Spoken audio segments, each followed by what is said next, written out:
ochii pe mine.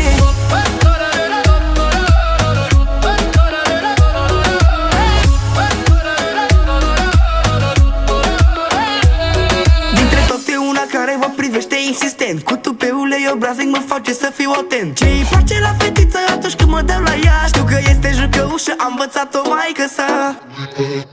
Uite cum stau cu ochii pe mine.